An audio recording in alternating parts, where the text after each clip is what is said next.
Durgapur Amaravati CRPF ক্যাম্পে যে সমস্ত ক্যান্ডিডেটদের এখনো ফিজিক্যাল রয়েছে, 20 তারিখ থেকে শুরু হয়েছে, আজকে হচ্ছে 22 তারিখ, মানে আজকে টোটাল 3 দিন ফিজিক্যাল স্টার্ট হয়েছে।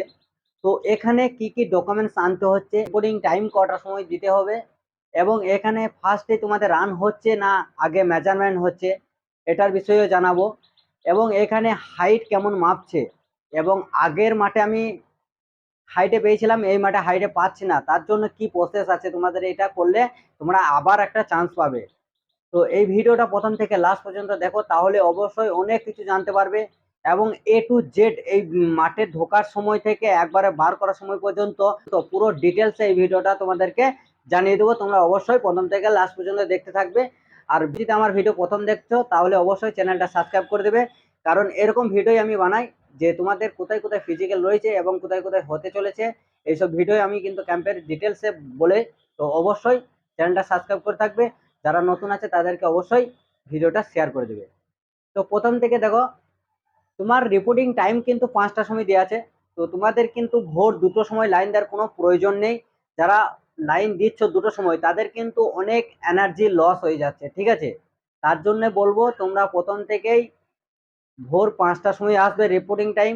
এখানে রোল নাম্বার অনুযায়ী মাঠ হচ্ছে, তোমাকে কোনো কষ্ট করার দরকার নেই। এবার তোমাদেরকে বলি ওখানে ঢোকার সময় কি কি ডকুমেন্টস লাগছে।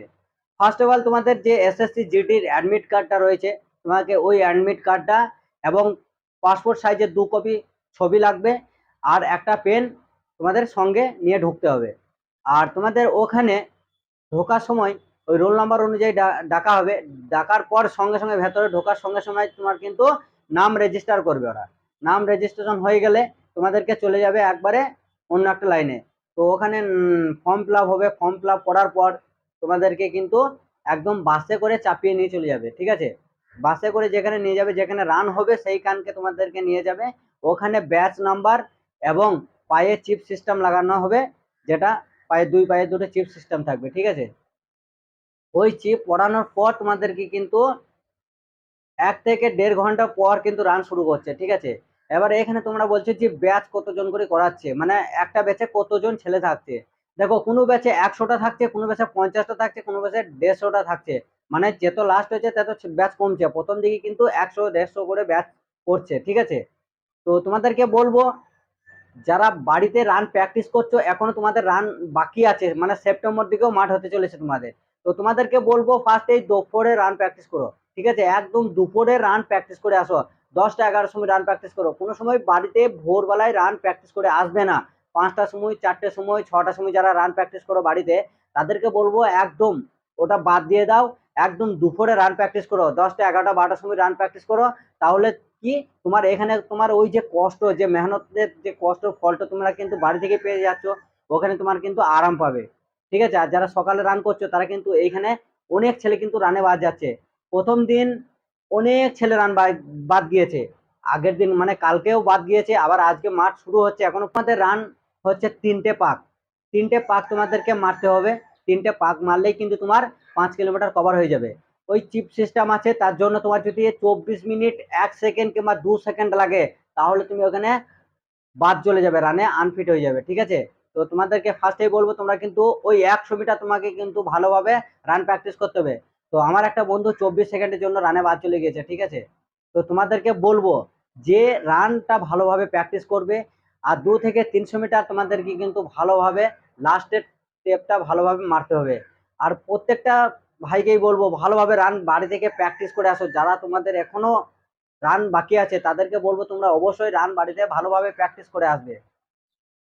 এবার রান করার পর যারা রানে পাস হচ্ছে, তাদেরকে আবার চলে যাচ্ছে মেজারমেন্ট, যেখানে মেজারমেন্ট হচ্ছে ফার্স্টে হাইট মাপা হচ্ছে, ঠিক আছে? ফার্স্টে বলি, তোমরা যদি 2024-এ মাঠ পাস করেছো, হাইটে পাস করেছো, এই 2025-এ কিন্তু কালকে আমার পরিচিত 6জন আনফিট হয়ে গেছে, হাইটে আনফিট হয়ে গেছে। সেকেন্ডে অনেক ছেলে কিন্তু রানে বাদ চলে গেছে। আমার গ্রুপ আছে, হোয়াটসঅ্যাপ গ্রুপে, এখানে সমস্ত খবর দেওয়া হয়। তো সেই সমস্ত ছেলেরা আমাদেরকে বলেছে যে আমার এই পরিস্থিতির জন্য আমি রান প্র্যাকটিস করে গিয়েছিলাম, কিন্তু আমি সকালের বাড়িতে রান প্র্যাকটিস করেছি, আমার ওখানে 11:30টার সময় রান পড়েছে, তার জন্য আমি কিন্তু রানে পাস করতে পারিনি, ঠিক আছে?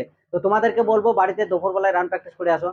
হ্যাঁ, এবার তোমাদেরকে এখানে মেজারমেন্ট হচ্ছে হাইটে, তুমি যদি একবারে সেম সেম আছে, তুমি যদি বাদ চলে যাও, তাহলে কিন্তু ওদের ওইখানে একটা দরখাস্ত দিবে, ঠিক আছে, যে আমি আগের বার মাঠ পাস করেছিলাম, এইভাবে আমি হাইটে বাদ গিয়েছি, এখানে কড়াকড়ি ভাবে হাইট নিচ্ছে, সেই বলে একটা কমপ্লেন করে কমপ্লেন জানিয়ে দেবে। তাহলে কিন্তু তোমাকে আবার একটা চান্স দেওয়া হবে, যেটা সবাইকে বলে দিবে যে যে সমস্ত ভাইরা হাইটে সেম সেম আছে তাদেরকে জন্য বলছি, তোমরা কিন্তু ওইখানে একটা কমপ্লেন করবে যে আমি আগের বার আমি হাইটে পেয়েছি, আমি এইবার কেন হাইটে পেলাম না, ঠিক আছে, এই ক্যাম্পে আমার হাইটে খুব কড়াকড়ি করছে, সেই জন্য তোমাদেরকে বলবো ঢুকে। ওরা কিন্তু ঠুকে ঠুকে মাপছে লাস্টের, যারা সেম সেম হাইট আছে, আর যারা তো হাইটে আছে তারা তারা পাস হয়ে যাচ্ছে। চেস্টেও সেম কেস, তোমরা যদি চেস্টে বাদ যায় তোমরা কিন্তু ওখানে কমপ্লেন করবে। আর এবার তোমাদেরকে বলি, যে সমস্ত ভাই যাদের চেস্ট হাইট ওয়েট ঠিক আছে তাদের কোনো অসুবিধা নাই, তোমরা অবশ্যই তোমাদের যদি পাস করতে পারো ওইখান থেকে আবার কিন্তু ওইখানে কমপ্লিট হয়ে গেলে তোমাদেরকে কিন্তু ছেড়ে দেবে। আর যাদের রান মানে ফেল হয়ে যাচ্ছে তাদেরকে কিন্তু মেজারমেন্ট করছে না, ঠিক আছে। এবার বলি, এখানে আশেপাশে রুম ভাড়া পাওয়া যাচ্ছে, মাত্র 200 টাকা করে রুম ভাড়া নিচ্ছে। তো তুমি এখানে অ্যাভেলেবেল রুম আছে, তোমার তোমার মতো পছন্দের মতো তুমি থাকতে পারবে। তো নিজের খাবার নিয়ে আসার চেষ্টা করবে আর এখানে কিনেও খেতে পারবে। আর এখানে মাঠ করার আগে অবধি, মানে তুমি রেজিস্টার করার অবধি আগে অবধি তুমি এখানে খাবার নিয়ে যাবে, খাবার খেয়ে নেবে, ঠিক আছে, কারণ রান করতে অনেক দুপুর হয়ে যাচ্ছে। তার জন্য বলবো, ক্যাম্পে রেজিস্টার করার সময় নাম্বার করার সময় তুমি একটা মানে এনার্জি খাবার দাবার, ভালো খাবার দাবার খেয়ে নেবে, তারপরে কিন্তু ঢুকবে, ঠিক আছে। তারপরে কিন্তু তোমাদের দুপুরে রান হচ্ছে, তার জন্য বলবো তোমরা কিন্তু দুপুরে রান প্র্যাকটিস করে আসো। আরো কিছু যদি ভিডিওর মধ্যে জানা থাকে তো অবশ্যই তোমরা কমেন্ট করে জানাবে, আগের ভিডিওতে আমি পুরো আপডেটে তোমার কথাটা আমি তুলে ধরবো। অবশ্যই চ্যানেলটা সাবস্ক্রাইব করবে, আর যে সমস্ত ভাইরা এখনো দেখতে পায়নি তাদেরকে অবশ্যই শেয়ার করে দেবে।